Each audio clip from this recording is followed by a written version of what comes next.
Hello বন্ধুগণ, কেমন আছো সবাই? আশা করি তোমরা সবাই খুব ভালো আছো।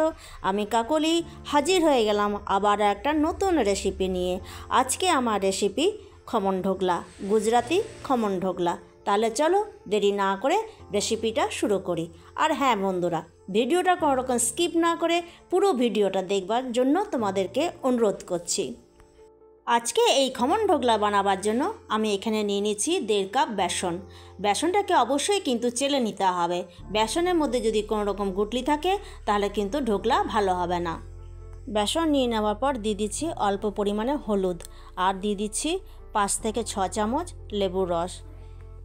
এবারে দিয়ে দিলাম ধনেপাতা কুচি, আর দিয়ে দিচ্ছি চিনি। এখানে 3 চামচ চিনি দিচ্ছি, কেননা এই খমন ঢোকলা টকটক মিষ্টি মিষ্টি খেতে লাগে।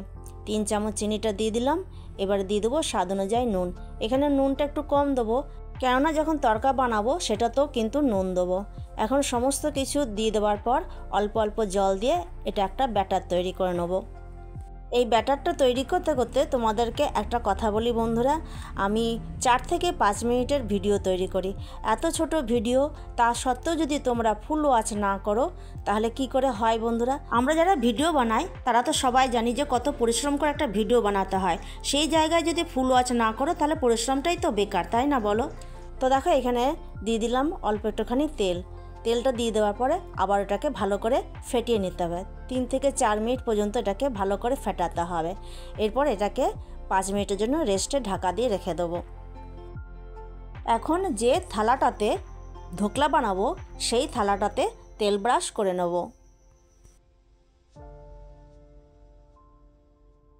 5 মিনিট হয়ে যাওয়ার পর ঢাকাটা আমি খুলে নিলাম। তো এখানে বেসনটা ভালোই সেট হয়ে গেছে। এখন এর মধ্যে দিয়ে দেবো ইনোটা দিয়ে দিলাম। 1 প্যাকেট পুরো ইনোটা বেসনের মধ্যে দিয়ে দিলাম, আর একটুখানি জল দিয়ে এটাকে আরেকবার ভালো করে বেসনের সাথে গুলে নিতে হবে। ইনোটা দিয়ে বেসনের সাথে ভালো করে গুলে নেবার পর তেল মাখা থালার মধ্যে বেসনটা ঢেলে দিলাম। একটু ট্যাপ ট্যাপ করে নিলাম যাতে ভেতরের ইয়ারটা বেরিয়ে যায়। এদিকে ওভেনে কড়াইয়ে জল চাপিয়ে দিয়েছি। জলটা অনেকক্ষণ আগেই চাপিয়েছি, জলটা গরম হয়ে গেছে। জলটার মধ্যে দিয়ে দিলাম একটা স্ট্যান্ডের মধ্যে খুব সাবধানে থালাটাকে বসিয়ে দিলাম, আর ঢাকা দিয়ে দিলাম। এখন একে 20 থেকে 25 মিনিটের জন্য স্টিমে রেখে দেবো। আর যে ছিদ্রটা আছে সেই ছিদ্রটা কাগজ দিয়ে বন্ধ করে দিলাম। 25 মিনিট স্টিমে থাকার পর আমি ঢাকাটা খুলে নিলাম। এখন আমি দেখে নেব যে ঢোকলাটা আমার হয়েছে কিনা। তো আমি দেখে নিলাম যে ভালোই সেদ্ধ হয়ে গেছে। এখন গ্যাসটাকে বন্ধ করে দিলাম। গ্যাসটাকে বন্ধ করে দেওয়ার পর থালাটাকে বার করে নিয়ে পরে এখন একে কিছুক্ষণ ঠান্ডা হতে দেবো। থালাটা ঠান্ডা হয়ে গেছে। এখন ঢোকলাটাকে ডিমোল্ড করে নেব। আমার যে সমস্ত নতুন বন্ধুরা আছো এখনও পর্যন্ত আমার চ্যানেলটাকে সাবস্ক্রাইব করোনি, অথচ আমার ভিডিওগুলো দেখছো, তাদের উদ্দেশ্যে বলবো বন্ধুরা তোমরা তাড়াতাড়ি করে আমার চ্যানেলটাকে সাবস্ক্রাইব করে দিয়ে আমার পাশে থেকে যেতে পারো। আর পাশে থাকা বেল আইকনটা অবশ্যই প্রেস করে রাখবে, এতে করে যখন আমি নতুন কোনো ভিডিও আপলোড দেবো সবার প্রথমে নোটিফিকেশন তোমাদের কাছে পৌঁছে যাবে। তো দেখো ঢোকলাটাকে ডিমোল্ড করে নেওয়ার পর চারকোনা করে কেটে নিচ্ছি। আর বন্ধুরা আজকে আমার এই রেসিপিটা যদি তোমাদের এতটুকু ভালো লেগে থাকে তাহলে কিন্তু অবশ্যই লাইক কমেন্ট শেয়ার করে দিও। তো এইখানে আমার ঢোকলাটা পিস পিস করে কাটা হয়ে গেল। এখন একটা তরকা করব। উনুনে চাপিয়ে দিলাম প্যানে দিয়ে দিলাম কিছুটা তেলের মধ্যে এখন দিয়ে দিচ্ছি কালো সর্ষে।